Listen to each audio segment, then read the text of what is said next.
தேன்கூடு வாசகர்களுக்கு அன்பின் வணக்கம். சாண்டில்யன் எழுதிய யவனராணி நாவலின் ஆடியோ வடிவம். வாசிப்பவர் ரே விஜயலட்சுமி. பாகம் 2. அத்தியாயம் 108. மந்திராலோசனை. போர் ஆயத்தங்கள் மிக பலமாக நடந்து கொண்டிருந்ததால் எங்கும் ஆயுதங்களின் ஒலியும் சின்னஞ்சிறு ஆயுத வண்டிகளின் சக்கரங்கள் புரளும் சப்தமும் குதிரைகளின் குழம்பு ஓசையும் நிரம்பி கிடந்த குணவாயிற் கோட்டத்தின் அந்த காட்டின் நடுமத்தியிலிருந்த கரிகாலன் பாசறையில் படைத்தலைவர் பலரிருந்தும் போரின் வெற்றிக்கு மிக அவசியமான சோழர் படை உபத்தலைவன் இளஞ்செழியன் மட்டும் இல்லாததை கண்ட பிரம்மானந்தர் பெரும் ஏமாற்றத்திற்கு உள்ளானார். தான் கொண்டிருந்த பல சந்தேகங்களை நிவர்த்திக்கக்கூடியவன் இளஞ்செழியன் ஒருவனேயாகையால் அவன் இல்லாத போது தான் அந்த போர்த்திட்ட சபையில் கலந்து கொண்டாலும் திட்டமாக சொல்லக்கூடியது எதுவும் இருக்காது என்பதை உணர்ந்த பிரம்மானந்தர் மன்னர் மந்திராலோசனையில் தனக்கு என்ன வேலை இருக்க முடியும் என்று கூட எண்ணினார். கரிகாலன் தொடுக்கும் போர் வெற்றி பெற வேண்டுமானால் புகாரிலிருந்தோ கடற்கரையோரமாக உள்ள வேறெந்த பிராந்தியத்திலிருந்தோ உதவி கிடைப்பது மிகவும் அவசியம் என்பதையும், புகாரில் யவனர் கை வலுத்திருக்கும் போது எந்த இடத்தில் போர் மூண்டாலும் டைபீரியஸின் யவனர்கள் சோழர் படையை பின்புறத்தில் தாக்குவது மிக எளிதென்பதையும் அறிந்திருந்த பிரம்மானந்தர் அப்படி யவனர்கள் செயல்படாது தவிர்க்கக்கூடிய ஒரே ஒருவன் இளஞ்செழியன் என்பதை சந்தேகமற உணர்ந்திருந்தார். ஆகவே அவன் இல்லாத மந்திராலோசனையில் தாம் நுழைய வேண்டாம் என்று எண்ணி திரும்ப முயன்ற சமயத்தில் அவரை கவனித்துவிட்ட அல்லி, "அடிகளே, வரவேண்டும் வரவேண்டும், நல்ல சமயத்தில் வந்தீர்கள்" என்று அழைத்தாள். அதுவரை எதிரே மஞ்சத்தில் விரிந்து கிடந்த பட்டுச்சீலையை ஆராய்ந்து கொண்டிருந்த கரிகாலனும் மற்ற படைத்தலைவர்களும் பிரம்மானந்தர் பெயரை அல்லி சொல்லியதும் சட்டென்று தலை தூக்கி அவரை பார்த்ததன்றி எழுந்து வணக்கமும் செலுத்தினார்கள். சோழர் அரியணையில் சீக்கிரமே அமரப்போகிறவனும் படைத்தலைவர்களால் சூழப்பட்டவனுமான கரிகால் வளவன் எழுந்து நின்று தமக்கு அஞ்சலி செய்ததைக் கண்ட பிரம்மானந்தரின் உள்ளம் பெரிதும் நெகிழ்ந்தது. கண்களில் ஆனந்த கண்ணீரும் திரண்டு நின்றது. அவர் உள்ளம் மேலும் நெகிழும்படியான வார்த்தைகளை சொல்லத் தொடங்கிய கரிகாலன், "அடிகளே, அந்தரங்கமானவர்கள் அவசியமான சமயங்களில் அழையாமலே வருவார்கள் என்று கேள்விப்பட்டிருக்கிறேன். அதற்கு அத்தாட்சி இன்றுதான் கிடைத்தது" என்றான். இதை கேட்ட பிரம்மானந்தர் ஆனந்த பெருமூச்செறிந்தார். தான் கண்கலங்கி இருப்பதை கரிகாலன் பார்க்காதிருப்பதற்காக இன்பப் புன்முறுவல் ஒன்றையும் இதழ்களில் படரவிட்டார். இருப்பினும் சிறிது சந்தேகத்துடன், "மன்னர் மந்திராலோசனையில் இருப்பதாக தெரிகிறது" என்று இழுத்தார். ஆம் என்பதை குறிக்க தலையை சற்றே தாழ்த்திய கரிகாலன், "அடிகள் அறியாத மந்திரமோ ஆலோசனையோ ஏதும் இங்கில்லை" என்று பணிவுடன் கூறியதன்றி, "இப்படி வந்து அமர வேண்டும்" என்று சொல்லி தனக்கு பக்கத்தில் இருந்த ஆசனம் ஒன்றையும் காட்டினான். பிரம்மானந்தர் அதற்கு மேல் மறுக்க முடியாமல் படைத்தலைவர்களை தாண்டி மன்னனுக்கு பக்கத்தில் ஆசனத்தில் அமர்ந்ததும் ஒரு முறை அங்கிருந்த படைத்தலைவர்களை தமது கண்களால் துழாவினார். அந்த மந்திராலோசனை சபையில் வெற்றிக்களை தாண்டவமாடிக்கொண்டிருந்தது. குதிரை படைகளையும் காலாட்படைகளையும் யானை படைகளையும் ஆயுதம் விசிறும் எந்திர படைகளையும் நடத்தி செல்லும் படைத்தலைவர் 4 மன்னனுக்கு எதிரே அர்த்தச்சந்திர வட்டமாக அமர்ந்தனர். கரிகாலன் பக்கத்தில் கம்பீரமாக அமர்ந்திருந்த அல்லியை தாண்டி சற்று தூரத்தில் அவள் தந்தை நாங்கூர்வேல் அமர்ந்திருந்தார். இந்த கூட்டத்தில் அடியோடு ஒட்டாமல் தூரத்தில் இரும்பிடர் தலையார் இரும்பு வளையல்கள் போன்ற தமது சுருட்டை மயிர்களை தடவிய வண்ணம் ஆலோசனையில் இருந்தார். அங்கிருந்த ஒவ்வொருவர் முகத்திலும் போர் ஆவேசம் இருந்ததோடு ஓரளவு அவநம்பிக்கையும் இருந்ததை பிரம்மானந்தர் கவனிக்க தவறாததால் அந்த அவநம்பிக்கைக்கு காரணம் யாதென்று தெரியாது. "இனி ஆலோசனையை தொடரலாம்" என்று கூறி மன்னனுக்கு அப்புறத்தில் இருந்த அல்லி மீது தமது கண்களை ஓட்டினார். பிரம்மானந்தரின் சிறு கண்களை சந்தித்த அல்லியின் பெருவிழிகள் சற்றே அப்புறம் திரும்பின. அவருடைய பார்வையில் இருந்த குற்றச்சாட்டை அல்லி நன்றாக அறிந்தாள்.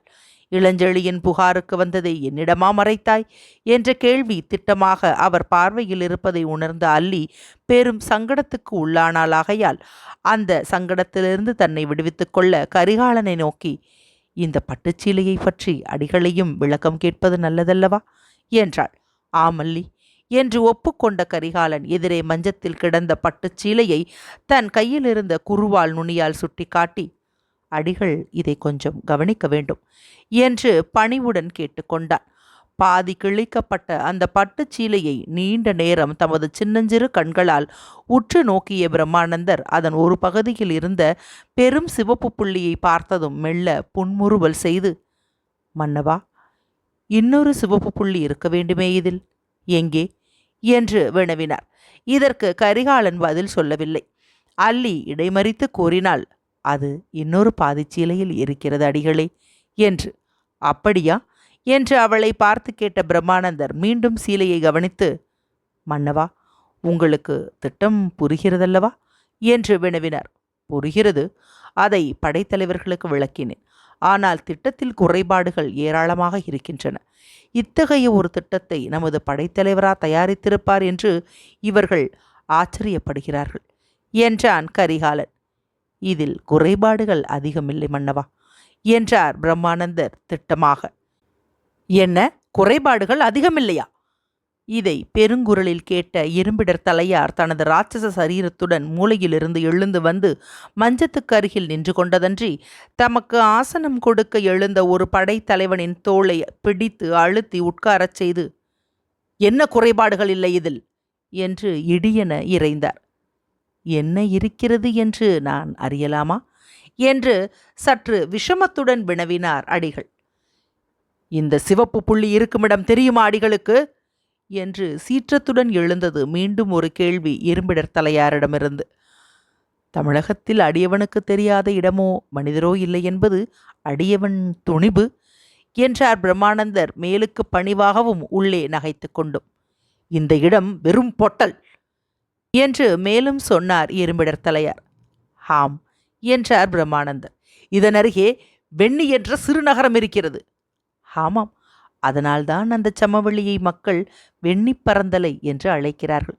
இங்கே நாம் எதிரிகளுடன் மோத வேண்டும் என்பது இளஞ்செழியன் திட்டம். ஆமாம், சிவப்பு புள்ளியிலிருந்தே அது தெரிகிறது. புள்ளி பெரிதாயிருப்பதிலிருந்து முக்கியமான போர் இங்குதான் நிகழ வேண்டும் என்று படைத்தலைவர் நினைக்கிறார். இந்த சமயத்தில் இரும்பிடர் தலையார் பேச முற்படும் முன்பு கரிகாலன் இடைமறித்து, வெண்ணி பரந்தலையில் நாம் எதிரிகளுடன் மோதினால் வெற்றி சந்தேகமடிகளே என்றான். ஏன் மன்னவா என்ற பிரம்மானந்தர் தமது கண்களை மன்னனை நோக்கி திருப்பினார். எதிரிகள் படைபலம் மிக அதிகம், நமது படைபலம் குறைவு என்றான் கரிகாலன். அதனால் எதிரியின் கண்களில் படும்படியாக பொட்டல் வெளியில் நமது படைகளை நிறுத்துவது விவேகமல்ல. இருங்கோவேளுடன் 15 வேளிர்களின் படைகள் இருக்கின்றன என்று ஏதோ சொல்லப்போன கரிகாலனை இடைமறித்த நாங்கூர்வேள், தவறு மன்னவா, 2 வேளிர்கள் விலகி நிற்கின்றனர். நான் தங்கள் பக்கம் இருக்கிறேன். புகாரின் சிறையில் வாடும் மாரப்பவேளும் தங்கள் பக்கம் இருக்கிறார் என்று சுட்டிக்காட்டினார். உண்மை உண்மை. இருப்பினும் உங்கள் சிற்றரசர்களும் படைகளும் இருங்கோவேளின் வசம் இருக்கின்றன. ஆகவே 15 சிற்றரசுகளையும் சேர்த்துத்தான் கணக்கிட வேண்டும் என்று நாங்கூர்வேளை நோக்கி கூறிய கரிகாலன் மீண்டும் அடிகளை நோக்கி திரும்பி, அடிகளே, 15 வேளிர்களின் படைகள் சோழர் படையின் ஒரு பகுதி, சேர பாண்டியன் பெரும் படைகள், இவை அனைத்தும் திரண்டு வெண்ணி பரந்தலையில் சமுத்திரம் போல் நிற்கும். அந்த சமுத்திரத்திலிருந்து புரண்டு வரும் படையலைகளை தேக்க நம்மிடம் உள்ள 5000 யானைப்படையும் 10,000 குதிரைப்படையும் 20,000 காலாட்படையும் போதுமா என்று வினவினான். இவை மட்டும் இருந்தால் போதாது. நாம் படையெடுத்து விட்டோம் என்பதை அறிந்ததும் மக்கள் எழுந்து மன்னர் பக்கம் சேரும் கூட்டத்தையும் கணக்கில் சேர்த்து கொள்ள வேண்டாமா என்று பதிலுக்கு கேட்டார் பிரம்மானந்தர். போர் பயிற்சி இல்லாத மக்கள் கூட்டத்தை எதிரி படைகளுக்கு பலி கொடுக்க நான் விரும்பவில்லை என்றான் மன்னன். உண்மைதான். எதிரிகளின் படைகளில் பாதி படை வைத்துக்கொண்டு அவர்களை பொட்டல் வெளியில் எதிர்ப்பது விவேகம் இல்லைதான். ஆனால் படைத்தலைவர் இப்படி ஒரு பைத்தியக்கார திட்டத்தை வகுக்க மாட்டாரே. ஏன் வகுத்தார்? எதற்காக வெண்ணி பரந்தலையில் இந்த தமிழகத்தின் குருஷேத்திரத்தை அமைக்க கருதுகிறார் என்று வெளிப்படையாகவே சொன்னார் அடிகள். குருஷேத்திரமாடிகளே என்றாள் அல்லி வியப்புடன். ஆமல்லி, மகாபாரதம் நடந்த இடம். அந்த போரை போலத்தான் இருக்கிறது இதுவும் பொட்டல் வெளி, அதுவும் பொட்டல் வெளி. அங்கும் அதர்மத்தின் சின்னமான கௌரவர்களின் படைபலம் அறத்தின் உருவமான தருமனுடைய படைகளை விட பல அக்ரோணிகள் அதிகம். இங்கு மகாபாரதம் நடத்த விரும்புகின்றார் படைத்தலைவர். அப்படியானால் அங்கு போல் இங்கும் சேதம் அதிகமாகும், மிஞ்சுபவர் கொஞ்சமாயிருக்கும். அங்கு பாண்டவர்களை காக்க கண்ணன் இருந்தான், இங்கு யார் இருக்கிறார்கள் என்று அழுத்து கொண்ட பிரம்மானந்தர், இருக்காது இருக்காது, படைத்தலைவர் காரணமில்லாமல் போருக்கு இத்தகைய திட்டத்தை வகுத்திருக்க மாட்டார்.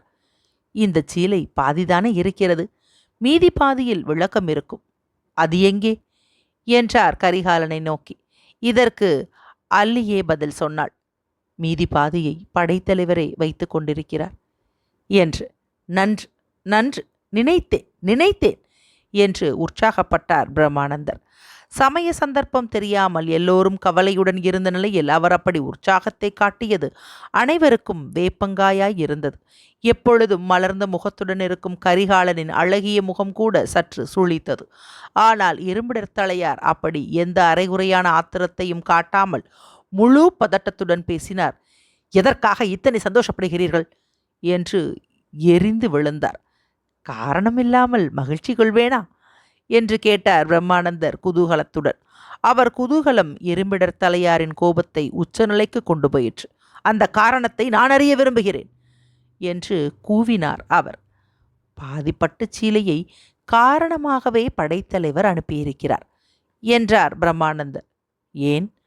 முழு சீலையை அனுப்பி எதிரிகள் கையில் சிக்கினால் திட்டத்தின் விவரம் அவர்களுக்கு தெரிந்துவிடும். அதை மறைக்கத்தான் சீலை கிழிக்கப்பட்டிருக்கிறது. இருப்பினும் அல்லியிடம் அவர் முழு திட்டத்தை விளக்கியிருக்க வேண்டுமே. அல்லி விளக்கம் தந்தால் அந்த விளக்கம் போதாது என்றார் இருமிடர் தலையார். அப்படியானால் காத்திருப்போம் என்றார் பிரம்மானந்தர். எதுவரை? படைத்தலைவர் வரும் வரை. வருவார் என்பது என்ன நிச்சயம்? பாதி பட்டுச் சீலையை அனுப்பியிருக்கிறார், ஆகவே வரத் தவறமாட்டார். போரில் தாமதம் தாக்குபவருக்கு பலவீனம் என்பதை அறிவீரல்லவா என்று மீண்டும் இறைந்தார் இரும்பிடர் தலையார். அறிவேன் என்று சாந்தமாக சொன்னார் பிரம்மானந்தர். நானும் அறிவேன் என்ற சொற்கள் பாசறை வாயிலிலிருந்து கிளம்பின. அனைவர் கண்களும் வாயிலை நோக்கி திரும்பின. இத்தனை விவாதத்துக்கும் காரணமான இளஞ்செழியன் பூரண போர்க்கவசம் அணிந்தபடி வெகு கம்பீரமாக அந்த மந்திராலோசனை சபைக்குள் நுழைந்தான். அத்தியாயம் 108 நிறைவுற்றது.